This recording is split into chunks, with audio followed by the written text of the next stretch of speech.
সই করি।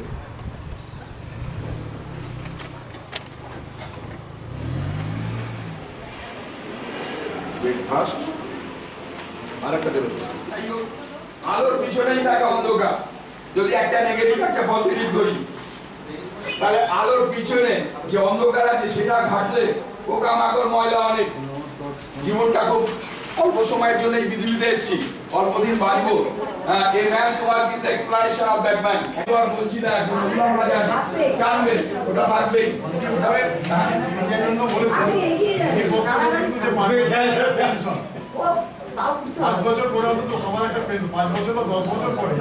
অযৌক্তিক আমি বললামই বাবা, কারণ জনপ্রতিনিধিরা বৈষম্য দূর করছে। পুরুষ মহিলা তাই তো, কিন্তু আজকে আমি দিদিদের বেশি দেখতে পাচ্ছি মনে হচ্ছে। বেশি আজকে প্রধান সাহেব বেশি ব্যস্ত মনে হচ্ছে। প্রধান সাহেবরা বেশি ব্যস্ত হয়ে গেছেন। প্রধান সাহেবরা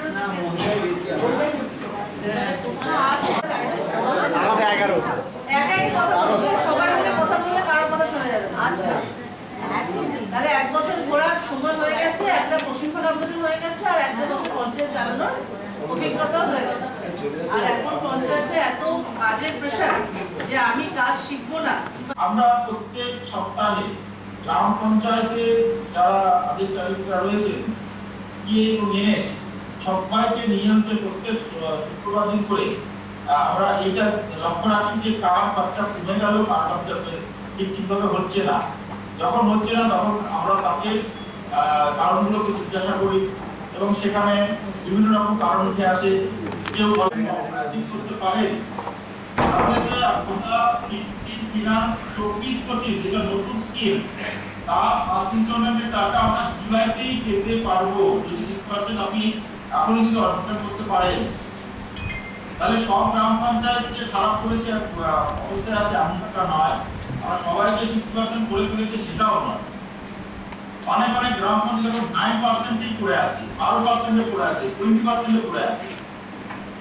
আবার কোনো কোনো গ্রাম পঞ্চায়েত 7% পর্যন্ত হয়ে গেছে, 80% পর্যন্ত হয়ে গেছে। তাহলে এটাতেই আপনি বুঝতে পারছেন যে টাইম স্প্যান যদি সবাই একই রকম দিয়েছে, তা সত্ত্বেও কোনো গ্রাম পঞ্চায়েত আগে অনেক আগে যদি ফিল্ডে ভাবে হিসাব মিলিয়ে দেখবেন, হ্যাঁ এই স্কিমটা এত টাকা, স্কিমটা এত টাকা, স্কিমটা এত টাকা, আমাদের এত টাকা পড়ে আছে, এত টাকা পড়ে আছে। কোথা থেকে বুঝতে পারবে? কোথা থেকে বুঝতে পারবেন? আপনার ফর্ম 26 যেটা আপনার আয় ব্যয়ের হিসাব, আপনার গ্রাম পঞ্চায়েতে সেই লিস্টটা নেবেন, যে ওখানে ফিগার লেখা থাকবে, সেই ফিগারের সাথে মিলিয়ে নেবেন। যখন বুঝলেন যে সব টাকা সব কাজ মিলে নেমে গেছে, তারপরে আপনি জোর দিন হচ্ছে যে কাজ কবে করবে, কাজ যদি উঠে আসে তাহলে পেমেন্ট কবে করবে। এই যে পারস্পরিকভাবে ইন্টারলিঙ্ক আছে জিনিসগুলো, এটা যদি আপনি ফলো করতে পারেন তাহলে দেখবেন যে আপনাকে মানে আপনার গ্রাম পঞ্চায়েতের কাজ তো হচ্ছেই হবে, পেমেন্টও হচ্ছে, এবং পরের ফান্ডের জন্য আপনি সময়তে টাকা পেতে থাকবেন, যাতে আরো বেশি পরিমাণে টাকা দিয়ে আপনি বেশি কাজ করতে পারেন গ্রাম পঞ্চায়েত। আরেকটা জিনিস হচ্ছে যে ফিফথ এসএফসি। এই ফিফথ এসএফসিতে 30 থেকে 40 লাখ করে হচ্ছে কি একটা গ্রাম পঞ্চায়েত টাকা পান, 30 থেকে 40 লাখ করে।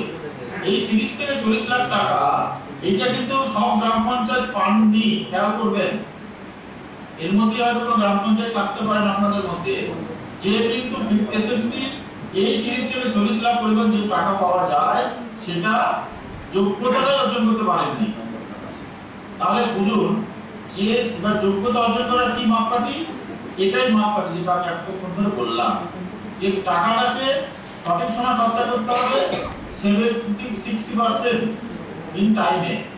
আর দ্বিতীয় হচ্ছে আপনার কমপ্লিট কাজ হবে 75%, ফিনান্সিয়াল খরচা 60% হয়ে যাবে, কাজ কমপ্লিট 75% হবে, অডিট আপনার ঠিক থাকবে, অডিটেতে কোনো রকম ভুলভাল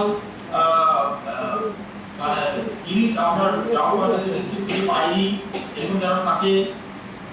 আর আপনার যে আয় ব্যয় হিসাব যেটা ফর্ম 26 এটা যেন সঠিক সময় যেন আপলোড হয়।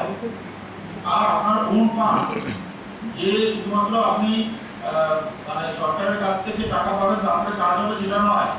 গ্রাম পঞ্চায়েত তো একটা স্বশাসিত একটা সংস্থা, তাহলে স্বশাসিত একটা সে বডি, তাহলে তার নিজের কাজ করারও ক্ষমতা যেন থাকে, সেজন্য হোম ফান্ডের উপর জোর দিয়েছে কি আপনার আগে যা ছিল তার থেকে যেন 0.5% অন্তত বাড়ে।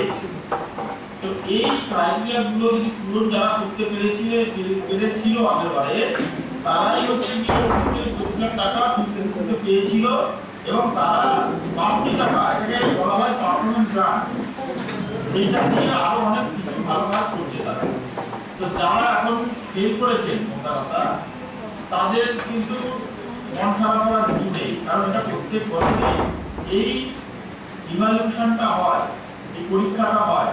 এখন এই জুলাই মাস ধরে এই পরীক্ষাটা আপনার চলছে, এই পরীক্ষাটা দেখবেন আপনার গ্রাম পঞ্চায়েতে আইএসডিপি লোকজন তারা যাচ্ছে, আপনাদেরকে গাইড করছে। এরপরে স্টেটের যারা টিম তারা আসবে, এসে আপনার জিনিসপত্রগুলো দেখবে, তার আগে আপনার পরীক্ষাটা আর প্রস্তুতি চলছে, পড়াশোনা চলছে, আপনার এগুলো গাইড করে দেওয়া হচ্ছে। তো আমি সেটাই বলবো যে আমার এখানে 207টা গ্রাম পঞ্চায়েত আছে, এই 207টা গ্রাম পঞ্চায়েতের যেন এই 30 থেকে 40 লাখ টাকা যে কিন্তু এসএসসি, সেটা যেন সবাই পায়। তো এই জেটটাকে কাজে লাগান এবং লক্ষ্যটাকে রাখুন যে আপনি যেন অর্জন করতে পারেন। আপনার যে টিম থাকছে তাদেরকে জিজ্ঞাসা করবেন যে আমি মোটামুটি আপনাকে বলে দিতে পারবে যে আপনার মানে প্রস্তুতি কেমন, আপনি পরীক্ষা ফেল করবেন না পাস করবেন, ওরা মোটামুটি একটা আভাস দিতে পারে। তো সেটা জিজ্ঞাসা করুন, এবং যেখানটাতে প্রস্তুতি থাকছে সেখানে এখন থেকে উন্নতি করতে থাকুন। যদি দেখা যায় যে আপনার খরচার জায়গা পিছিয়ে আছে, খরচাটাকে উন্নতি করতে থাকুন। যখন টিম আসবে, যখন রাষ্ট্রীয় পরীক্ষা হবে, তখন যেন তারা সেই জায়গাগুলোতে যেন আপনার কোনো প্রস্তুতি পিছিয়ে না পায়। ঠিক আছে? এই জিনিসটা আমি কারণে বললাম যে আমাদের এই হুগলি জেলাতে আমরা টাইপ 1 আনটাইপ 1 দিয়ে যেরকম পরিমাণে কাজ করতে পারি, সেই পরিমাণ কাজ কিন্তু অন্যতম দিয়ে ওইভাবে আর হয় না। ঠিক আছে? আর যে জিনিসটা আমি বলবো সেটা হচ্ছে যে আপনারা এখন গ্রাম পঞ্চায়েত বলছি আমার পঞ্চায়েতে যে একটা ইলেকট্রিক বিল অতিরিক্ত আসছে, যেটা সাবমার্সেল এবং হাইলাইট আদার্স সব কিছু ইলেকট্রিক অফিস থেকে টোটাল বিলটা পঞ্চায়েত থেকে করছে। ইতিমধ্যে আমার 7-8 লক্ষ টাকার উপর হয়ে গেছে। আমি পেমেন্ট করবো, কীভাবে কী করবো, এইটাকে যদি